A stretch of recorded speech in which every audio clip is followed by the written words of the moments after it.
Haleluya. Bwana Yesu asifiwe. Amen. Basi ni adhuri njema nimeokoka Kristo Bwana. Kwangu amekuwa mwema, kwangu amekuwa mwaminifu. Amekuwa kimbilio, amekuwa tegemeo, amekuwa msaada wangu wa karibu, amekuwa mfariji mwema. Nina sababu ya kumshukuru. Bwana Yesu asifiwe. Amen. Kwa wale tu kwa Jumapili nilipata kusafiri nyumbani na nikaenda kwa ibada. Nilipokuwa nikitoka kule, wazazi na washirika wote waliniambia nikifika niwaletee salamu zao. Nimezipokea. Basi ningependa kuchukua hii fursa nikamshukuru Mungu ni kwa neema hii ya kipekee ambayo amenipa kusimama kwenye madhabahu. Bwana Yesu asifiwe. Nikiwakaribisha nyote mkajisikie mkiwa mahali panapo stahili. Bwana Yesu asifiwe. Watazamaji wetu wote tunawakaribisha mkajisikie mkiwa mahali panapostahili. Ningependa kumwabudu Mungu na wimbo mmoja. Mimi ni mtu wa maabudu. Bwana Yesu asifiwe. Na kutaenda kuwa kwema na Bwana kumwabudu Mungu. Fungua Mungu katika kitabu cha Wafalme wa Pili ama 2 Kings chapter 5. Tunaanza mstari wa 9 mpaka mstari wa 14. Na kutaenda kuwa kwema. Wafalme wa Pili kifungu ni cha 5, mstari ni wa 9 mpaka wa 14. Katika mlima huu na mngojea Bwana, katika mlima huu na mngojea Bwana, katika mlima huu na mngojea Bwana, katika mlima huu na mngojea Bwana, katika ibada hii na mngojea Bwana, katika mlima huu na mngojea Bwana, katika ushirika huu na mngojea Bwana, katika ushirika huu na mngojea Bwana, katika mlima huu na mngojea Bwana, katika mlima huu na mngojea Bwana, katika mlima huu na mngojea Bwana, katika mlima huu na mngojea Bwana. Baba, katika jina la Yesu Kristo mtakatifu wa Israeli, wewe ni Mungu mkuu na mtakatifu. Wewe ni Mungu uishiye milele. Wewe ni Mungu usiyeshindwa. Matendo yako ni makuu adhuhuri ya leo. Matendo yako ni ya ajabu adhuhuri ya leo. Matendo yako yatisha adhuhuri ya leo. Matendo yako yatisha fahamu na kuelewa kwetu sisi kama wanadamu. Jina lako libarikiwe, jina lako lihimidiwe na jina lako lipongezwe. Tazama wakati kama huu mtakatifu wa Israeli, tumesimama mbele za uwepo wako. Mioyo yetu yatamani kuhudumiwa na wewe. Mioyo yetu yatamani kunenewa na wewe. Mioyo yetu yatamani kuzungumziwa na wewe. Tukupa nafasi ya kwanza adhuhuri ya leo ili ukanene nasi, maana mioyo yetu inakungojea.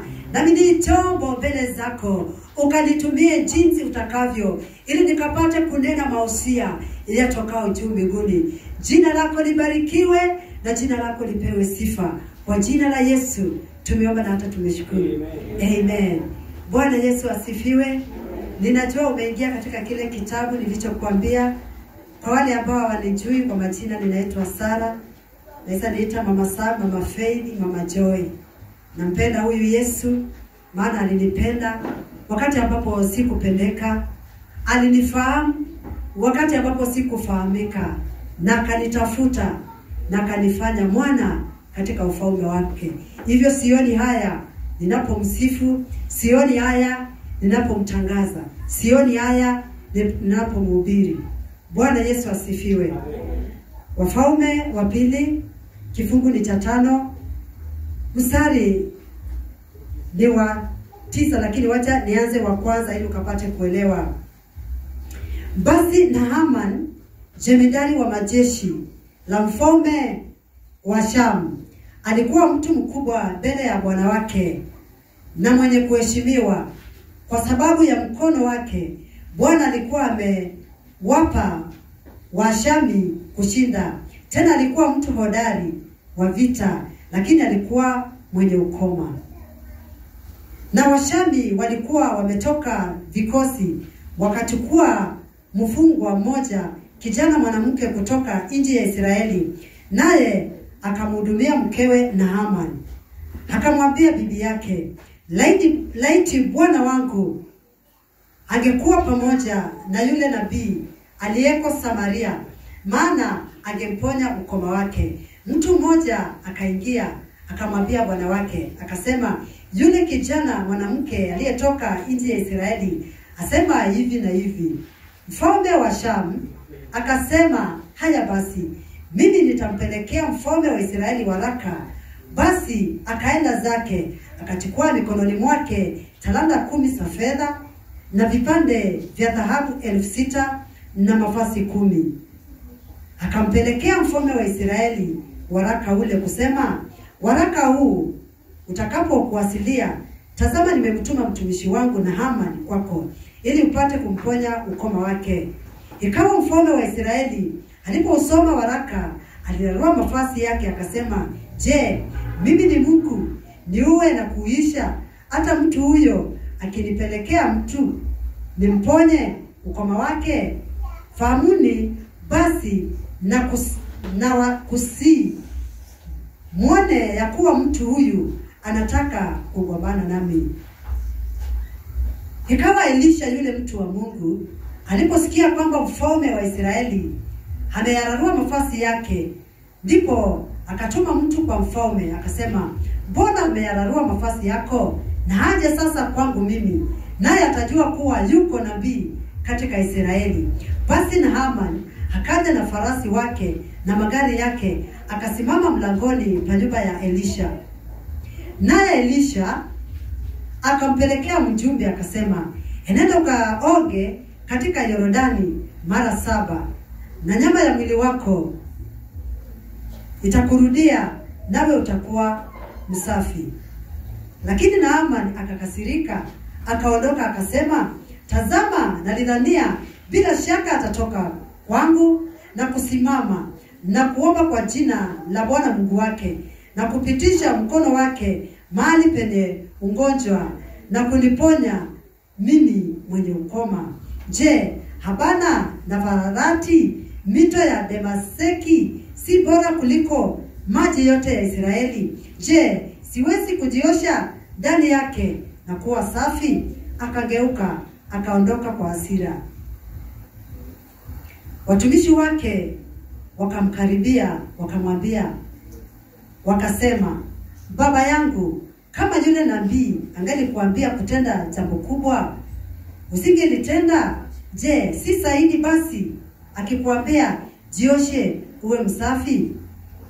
Ndipo akashuka akajichovya mara 7 katika Yordani, sawa sawa na neno lake yule mtu wa Mungu, nayo nyama ya mwili wake ikarudi ikawa kama nyama ya mwili wa mtoto mchanga, akawa safi. Bwana Yesu asifiwe. Amen.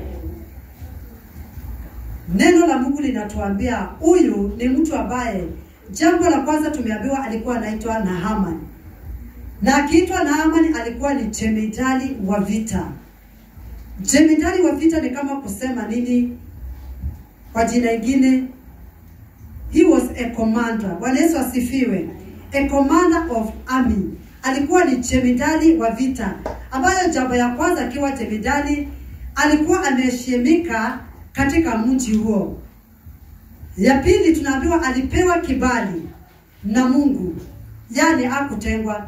Nyakati hizo ikiwa mtu alikuwa amepatikana na ugonjwa wa ukoma, ilikuwa ni jambo la kwanza utengwe, ungekaa karibu na watu wale wengine, ulikuwa unatengwa. Kama ni vitu vyako vya kula zilikuwa zinatengwa au kuwa unakaribiana na watu. Lakini hapa vile natuambia Naaman alionewa kibali kwa Mungu, hakutengwa. Bwana Yesu asifiwe. Jambo hili tunaambiwa huyo Naaman alikuwa na ugonjwa wa ukoma. Ugonjwa wa ukoma ni ugonjwa ambao ulikuwa mbaya. Ugonjwa ambao ungekata, kama ni kukata, ungelikata vidole vyako vyote, ungelikata vidole hata vya miguu. Hivyo ingelikuwa hata kutembea ingelikuwa ni shida. Lakini Naaman, jemedari huyu wa vita, aliolewa kibali na Mungu, hakutengwa. Na Biblia inatuambia ni kwa ajili ya hiyo huko kuna mjakazi mmoja ama msichana mmoja ambaye alikuwa ni mfungwa, alishikwa na akaletwa kwa Naaman, ambaye ndiye alikuwa msaidizi wa bibi yake Naaman, kulingana na vile neno limetuambia.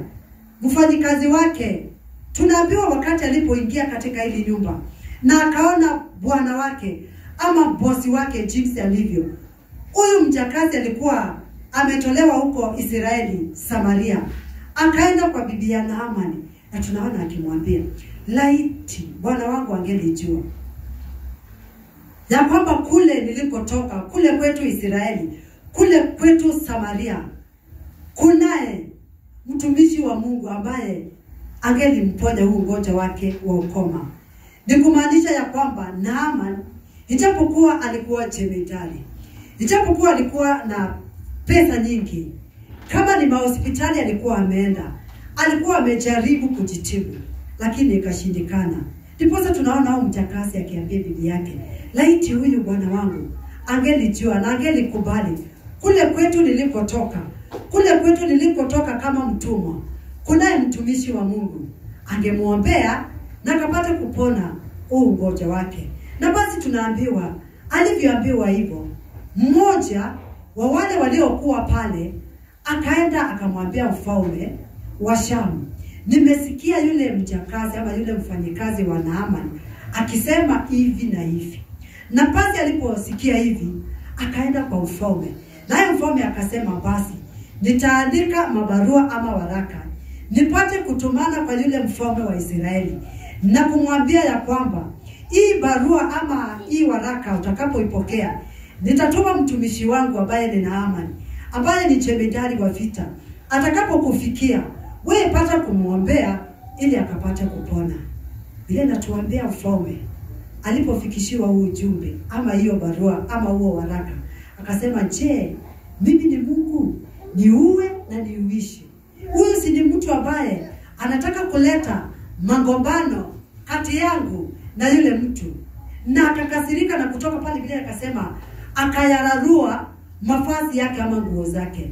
Na basi vile natuambia Elisha mtu wa Mungu aliposikia hiyo habari akiwa mbali, akatumana na akasema, na haje huyu mtu. Akauliza mfalme, kwa nini umeyararua mavazi yako? Na haje huyu mtu na atapata kujua ya kwamba kunayo nabii katika Israeli. Bwana Yesu asifiwe.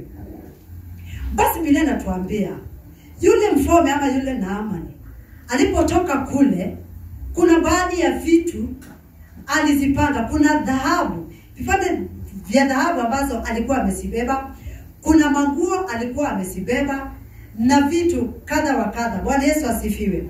Nataka tukaone ni nini alibeba kwenye farasi zake ambazo alitoka nazo akielekea kule Israeli.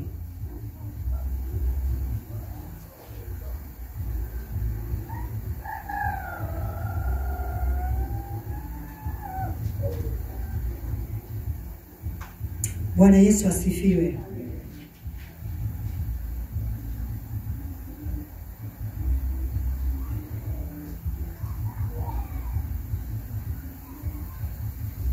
Tunaona alibeba dhahabu, akabeba mafasi na talanta akaandamana pamoja nazo. Na tukiendelea kusoma tunaona alipofika kwa Elisha, akaenda akasimama mbele ya mlango. Na Biblia inatuambia Elisha hakutoka kwenye chumba chake, ila tu alituma mjumbe na akamwambia, "Nenda umwambie Naamani hivi, aende akajichovye mara 7 kwenye mto wa Yordani, na mwili wake ama nyama zake zitamrudia." Na hapo basi tunaona Naamani, maana alikuwa mtu mkubwa, alikuwa anadhania maybe akienda kutane na Elisha, Elisha atatoka nje, amsalimie, amkaribishe, amuombee kwa Bwana Mungu wake na amwekelee mkono ili akapate kupona. Naamani anasema alikuwa anadhania ataenda akutane na Elisha. Lakini hapa Biblia inatuambia Elisha hakutoka, ila alituma mjumbe akamwambia, "Enda ambia huyo Naamani atoke aende akajichovye kwenye mto wa Yordani mara 7 na mwili wake utamrudia." Lakini tunaona akakasirika, maana alisema, "Nalidhania Elisha huyo anaitwa mtumishi wa Mungu atatoka nje, asimame mbele yangu, aniwekelee mikono, aniombee kwa Bwana Mungu wake ili nikapate kupona." Na kwa sababu Biblia inatuambia Naamani akakasirika na akawa anageuka anarudi. Lakini tunaambiwa watumishi wake ambao walikuwa wameandamana nao wakamkaribia wakamwambia, "Je, ungeambiwa jambo kubwa na mtumishi wa Mungu, je, si ungelifanya?" Maana alipoambiwa mto wa Yordani alisema, "Je, Ambana na Farati si kuna mito kule Damaseki? Si ningeenda kwa hiyo mito kama ni kuoga, na ningeenda kule na hata nionge. Mbona kwa nini ninaambiwa niende kwa mto wa Yordani?" Na akakasirika. Lakini watumishi wake wakamwambia, "Je, ungeliambiwa ulifanye jambo lingine kubwa zaidi ya hili, je, si ungelifanya? Si utii tu na uende ukajichovye vile umeambiwa." Na Biblia inatuambia Naamani akageuka na akaenda kwenye mto wa Yordani akajichovya mara 7. Na mara ya 7 ilipofika, mwili wake ukatoka ukiwa kama wa mtoto na ukoma wake ukamwacha. Bwana Yesu asifiwe. Mchana wa leo nataka kusema nini? Nyakati zingine huwa tunaishi kwa neema ya Mungu. Sometimes we live because of the grace of the God. Maana kama sio neema ya Mungu, huyo Naamani ambaye tunaona alikuwa jemedari wa vita, angekuwa katikati ya hicho kikosi. Jambo la kwanza ni kwa sababu alikuwa mgonjwa, alikuwa na ukoma, lakini kwa sababu ya neema ya Mungu akaishi katikati yao. Bwana Yesu asifiwe. Mfanyikazi huyo, ijapokuwa alikuwa ameshikwa kama mtumwa kwa jina lingine kama slave, alikuwa amechukuliwa kama mtumwa kule Israeli, na alikuwa ameletwa katika nyumba ya ufalme. Utumwa, mnajua ukiwa mtumwa vile unatumikanga. Angesema, maana walinishika kama mtumwa, hata siwezi nikawasaidia. Lakini Biblia inasema mfanyikazi wake hakulalamika ati yeye ni mtumwa, hakulalamika eti yeye ni slave girl. Akaenda akaambia bibi ya Naamani, "Huyu bosi wangu, laiti angelijua kule kwetu ambako nilitoka kuna mtumishi wa Mungu ambaye angemwombea hii kuteseka ambao anateseka, na angekuwa anateseka." Bwana Yesu asifiwe. Amen. Biblia inatuambia Naamani hakuwa mtu wa kusikia. Jambo la kwanza, alikuwa mtu wa kulalamika. Jambo la pili, alikuwa mtu wa kupuuza. Maana unaona akiambiwa, "Enda ukajichovye kwenye mto wa Yordani," anasema hapana, hata huko kwenye nimetoka kuna mito, mpaka anazitaja kwa majina. Anasema kuna mto ambao unaitwa Abana na kuna mwingine unaitwa Farati, ambao inaonekana ilikuwa ni mito kubwa. Akasema, "Kama ni mito, ningeenda kule na nikaoge kama ni kuoga. Lakini hii habari ya kuambiwa niende nikaoge, hapana. Mimi nilikuwa natarajia nikuje nione huyu anaitwa mtumishi wa Mungu, huyo nabii, aniombea, niwekelee mikono, nipate kupona na nipate kwenda." Lakini jambo moja tumeona, akawa analalamika, akawa anapuuza. Jambo la pili, tunao msichana, ijapokuwa alikuwa ni mfanyikazi, alikuwa ni mtumwa, alitumika kama destiny helper wa Naamani. Bwana Yesu asifiwe. Alikuwa ametumwa ili akuje kuwa destiny helper wa Naamani kupitia ugonjwa wake. Na 3 tunaambiwa Naamani Tumeona hakuwa mtu wa kusikia. Ya pili alikuwa mtu wa kulalamika na alikuwa mtu wa kupuuza. Na tunaona mfanyikazi wake alipompatia habari ya kwamba uko kwetu kuna mtu ambaye anaweza akamponya ambaye ni Elisha. Tunaona kutoka pale mfalme akaandika mabarua na akatumana kule. Lakini tunaona jambo lingine. Elisha mtumishi wa Mungu, ijapokuwa aliposikia mfalme akilalamika na akirarua mavazi yake na kuuliza yeye ni Mungu, je, akapate kuponya, akaambiwa huyu mtu na ambiwe akuje na itajulikana ya kwamba kuna nabii katika Israeli. Biblia inasema tunajua hapa Elijah ambaye ni mtumishi wa Mungu, jambo moja hakupenda kujiinua. Bwana Yesu asifiwe. Hakupenda kutambulikana, maana angelitaka kujulikana ama kutambulika angetokea akutane na Amani. Lakini Biblia inatuambia alituma mjumbe ama mtumishi wake na akamwambia enda ukajichovi. Jambo la pili, hakutaka kuonekana, bali alitaka tu mfanyi kazi wake aende. Jambo la tatu, hakutaka sifa ama utukufu Elisha. Na ndio maana tunaona alimwambia enda ukajichovye kwenye mto wa Yordani na mwili wako utakurudia. Tunaona Naamani alipuuza vile aliambiwa na watumishi na mtumishi wa Mungu Elijah. Ndio huyo tunaona akimwambia hapana, mimi kule kwetu kuna mito, ninaenda na nikaoge huko. Bwana Yesu asifiwe. Unajua nyakati zingine Mungu hutumana na ni kwa sababu ya kupuuza na ni kwa sababu ya kutokuelewa, baraka zinatupita. Bwana Yesu asifiwe. Tunaona hivyo ndivyo mwanadamu anavyofanya baada ya kunenewa na Mungu. Ile mawazo ya mwanadamu, je, mimi niende nikaonge? Je, mimi mtu mwenye heshima zangu hivi? Je, mimi jemedari hivi?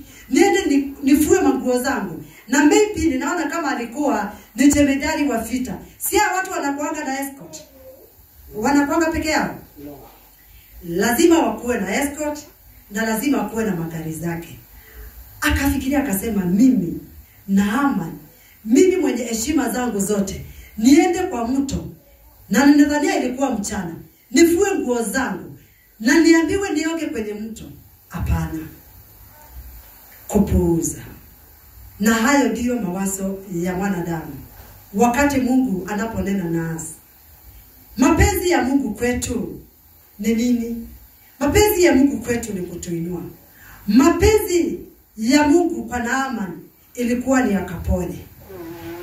Mapenzi ya Mungu kwa Naamani alitaka jambo moja akatii. Mapenzi ya Mungu kwa Naamani alikuwa aamini. Mapenzi ya Mungu kwa Naamani alikuwa akubali neno la Mungu. Lakini hizo zote alizipuuza. Kama sio watumishi wake kumrudia mara ya pili na kumwambia, je, ungeambiwa ulifanya jambo kubwa kushinda hii, je, si ungelifanya? Na kutoka pale ndipo aliposikia na akaenda akajichovya kwenye mto wa Yordani mara 7. Bwana Yesu asifiwe. Hivyo nasi mapenzi ya Mungu kwetu ni kutuinua na baraka zake ndani yetu.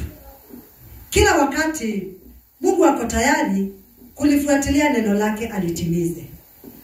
Elijah akasema, ambieni huyu ambaye anaitwa jemedari, ambaye inasemekana kuna ugonjwa wa ukoma, mwambieni akuje na atajua ya kwamba Israeli kunaye nabii. Bwana Yesu asifiwe. Ningependa kusema nini mchana wa leo? Baraka za Mungu huwa na conditions. Ama the blessings of God are with the conditions. Condition ni kama gani? Nataka nisomewe Deuteronomy chapter 28 verse 1 tusikie vile Biblia inaposema. Deuteronomy chapter 28 verse 1.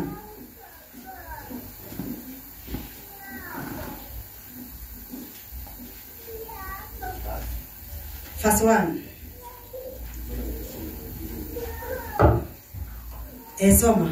Deuteronomy chapter 28 verse 1. fully obey the Lord your God and carefully follow all his commands that I give you today, the Lord your God will set you high above all the nations on earth. Ati hapo.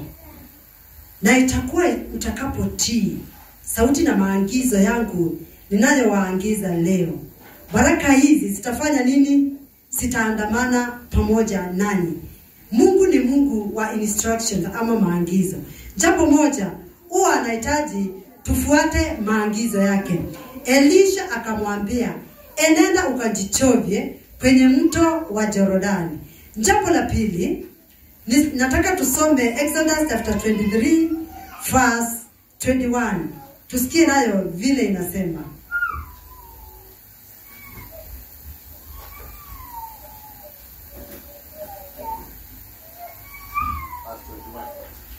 Exodus chapter 23 verse 21. Pay attention to him and listen to what he says. Jitunzeni mbele yake, muisikie sauti yake. Do not rebel against him. Wala msimutie kisirani. He will not forgive your rebellion. Maana atawasamea makosa yenu. Because my name is in him. Kwa kuwa jina langu limo ndani yake. Bwana Yesu asifiwe. Ni instruction, obedience, kutii. Ama Biblia inasema jitunzeni mbele yake, muisikie sauti yake. Ukisoma pale juu Biblia inasema mstari wa 20, tazama mimi natuma malaika aende mbele yako ili akulinde njiani na kukupeleka mpaka mahali pale nilipo kutengenezea. Na ndiposa tumeambiwa jitunzeni mbele yake, muisikize sauti yake. So kuna kutii ambayo tumeona ni obedience. Kutii ni bora. Jambo la kwanza ni kutii, obedience. Naaman ilikuwa jambo la kwanza awe mtiifu na atii sauti ya Mungu ya mtumishi wake Elisha ambaye alikuwa anatumiwa na Mungu.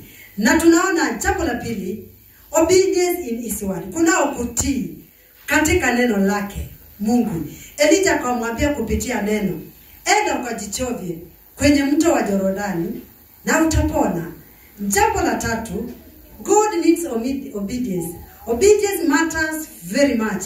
Through obedience, God will, jambo la kwanza, atapigana na maadui wako. Unaposoma katika hicho kitabu cha Kutoka 23, ukiteremka mstari mpaka kuanzia huu mstari wa 21 mpaka 25, unaona basi vile Biblia inasema ikiwa utakuwa mtiifu mbele za Mungu, jambo la kwanza, Mungu atapigana na maadui wako. Wanaokupinga yeye atawapiga, wanaoteta nawe yeye atateta nao. Bwana Yesu asifiwe.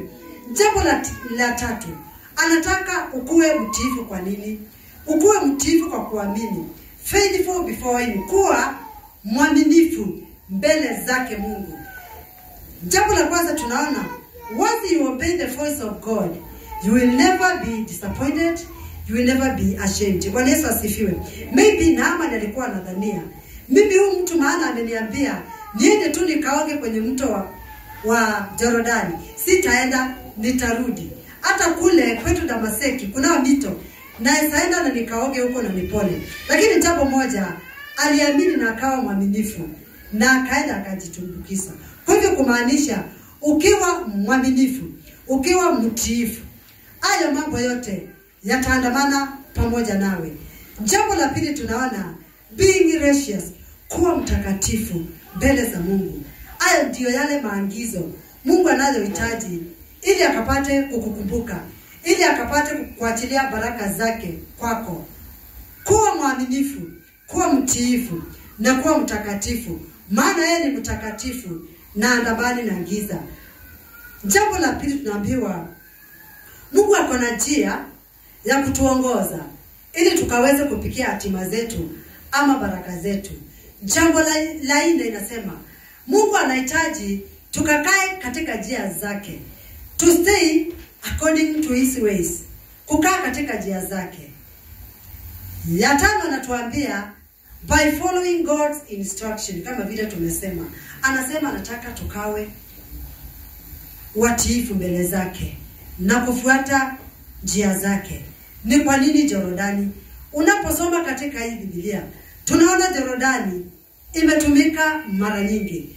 Yordani Mungu alikuwa anaitumia ili akapate kujidhihirisha, ili akapate kuonyeshana utukufu wake.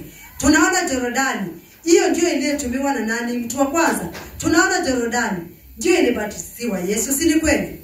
Mto wa Yordani, tunaona hapo ndipo Elijah alipokuwa akipitia kabla hajanyakuliwa kwenda mbinguni akiwa na Elisha. Yordani, tunaona hii Yordani ndio Naamani anaambiwa aende akajichovye kwenye huu mto wa Yordani. Mungu alikuwa anatumia mto wa Yordani ili akapate kujidhihirisha utukufu wake. Mchana wa leo, unaweza kuwa uko na ugonjwa wa ukoma. Sijui ni ugonjwa mgani wa ukoma ambao uko nayo. Na inaweza kuwa umetembea na umetembea. Inaweza kuwa ni ukoma wa kupata kazi, ukoma wa magonjwa, ugonjwa wa fedha. Biblia inatuambia Mungu anaweza wa kutumana msaidizi kutoka mbali. Naamani wakati alipokuwa kule, laiti yeye alijua kana kwamba kule Israeli kunaweza toka mtumwa mjakazi msichana ili akuje kumsaidia na akapata kupokea uponyaji wake. Hivyo mchana wa leo, Mungu anaweza kukutumania your destiny helper kutoka mbali. Ni kwa ajili ya huu ukoma ambao uko nao. Haijalishi ni ukoma wa aina gani jioni ya leo ama adhuhuri ya leo. Bwana Yesu asifiwe. Mungu wetu ni mwaminifu. Anatuambia jambo moja. Anayelinda Israeli alali na wala asinzii. Jambo moja anasema ametuandika kwenye vinganja vya mikono yake. Na hivyo akiwa ametushika na mkono wake, hakuna yeyote ambaye anaweza tutoa kwenye mkono wake. Ni kumaanisha ya kwamba ugonjwa ambao uko nao, ukoma ambao uko nao adhuhuri ya leo, inaweza kuwa umetembea sana, mahospitali umetembea, lakini siku ambayo imefika ili Mungu akapate kuponya ugonjwa wako. Mungu ameandaa Yordani ambayo utakapoenda na ujichovi, ukoma wako utaenda kupona. Bwana Yesu asifiwe. Akajichovya mara ya kwanza. Biblia inatuambia akawa bado akona ule ukoma. Akajichovya mara ya pili, akawa bado. Akajichovya mara ya tatu, akawa bado. Mara ya 4 akajichovya, mara ya 5 akajichovya, mara ya 6 akajichovya. Lakini Biblia inasema mara ya 7 alipojichovya, alitoka mwili wake ukiwa kama wa mtoto mdogo. Katika hiyo hali ambayo unaona umeipitia, katika hao mazito ambayo unaona unapitia, wakati Mungu atakapofika, kutakuwa na 24 turnaround. Bwana Yesu asifiwe. Kilio chako kinaweza kikabadilika na kikawa ni furaha. Jambo ni moja, ni kuwa mtiifu mbele za Mungu, ni kuwa mwaminifu mbele za Mungu, ni kufuata maagizo yake, ni kukaa kulingana na neno lake na kukalia utakatifu, na kutaenda kuwa kwema. Bwana Yesu asifiwe. Tusimame mbele za Bwana. Najua Bwana atatenda, najua Bwana atatenda, hata kama itachukua muda. Najua Bwana atatenda, najua Bwana atatenda, najua Bwana atatenda, hata kama itachukua muda. Najua Bwana atatenda, oh, najua Bwana atatenda, najua Bwana atatenda, hata kama itachukua muda. Najua Bwana atatenda, Bwana atatenda, najua Bwana atatenda, hata kama itachukua muda. Najua Bwana atatenda. Inua mikono yako. Najua Bwana atatenda, najua Bwana atatenda,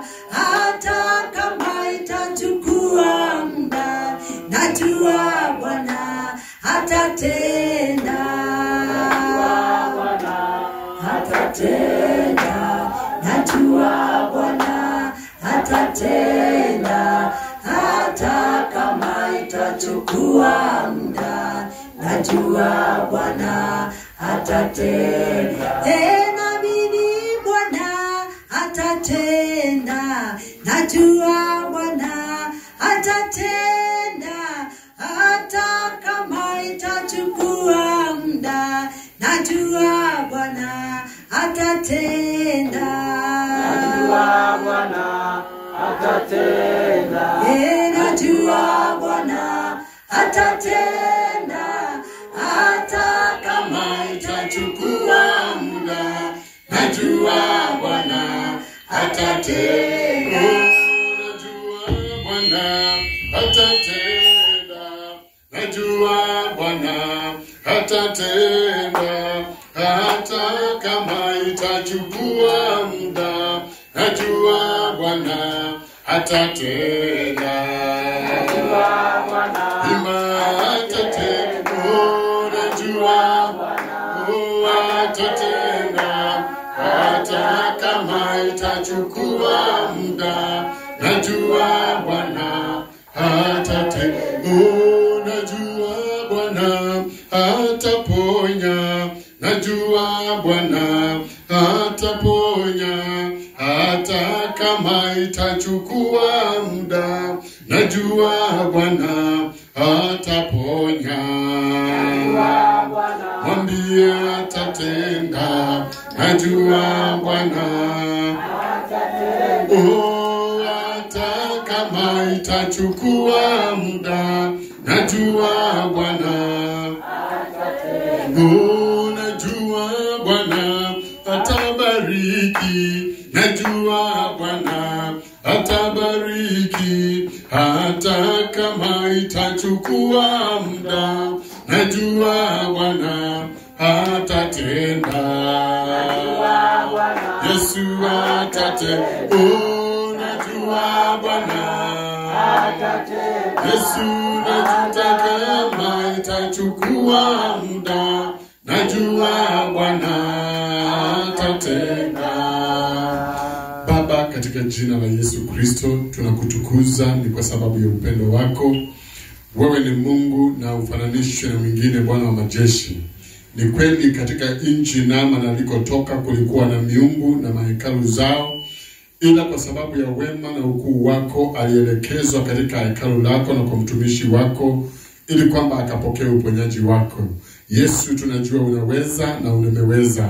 Tumekuona ukitenda, ewe Bwana wa majeshi, kwetu na kwa watu wetu, Bwana wa mbinguni. Hata na sasa, kama vile ulivyotoa sheria na amri kwa mtumishi wako Naaman kupitia kwa mtumishi wako Elisha, nasi umenena nasi, ewe Bwana, umetupa sheria kwamba itabidi tukawe watu waaminifu na watu wenye kutii na watu wenye kuwa na si wa hasira. Mungu waishie milele kupitia kwa neno lako, ili kwamba tukaweze kupokea chenye ambacho tunatamani. Mioyo yetu ina hoja, Mungu wa mbinguni. Mioyo yetu ina mahitaji. Mioyo yetu ina tamaa ambazo tumeziweka ndani yake. Kwa yote tunayakabidhi mikononi mwako, mtumishi Mungu wa Israeli, kwamba sisi watumishi wako ukatupe neema ya kuvumilia, ya kutii na kusikiliza neno lako vile ambavyo inasema, ili kwamba kwa mara ya 7, Mungu wangu na Baba yangu, ukatungeuzie hali na mambo yetu yakapone. Ukaweze kunguza mili yetu na ngozi zetu zikabadilike, zikawe kama za kijana mdogo. Yehova, hali ambazo zimetukumba, hali ambazo zimetugandamiza, mambo ambayo yametufinyilia, mambo ambayo yametuweka chini kwa muda mrefu, Mungu, tumetumwa kwako na neno lako limetunenea. Ni wakati ambao umefika, Bwana wangu na Mungu wangu, kwa kila mmoja wetu kama vile anavyo ana hali yake. Bwana, unatujua kwa majina. Yesu, unatujua kwa hali zetu, unajua na ngoma zetu, unajua na kazi zetu, unajua maisha yetu na mienendo yetu. Bwana, kila mmoja anaomba lililo ndani ya moyo wake.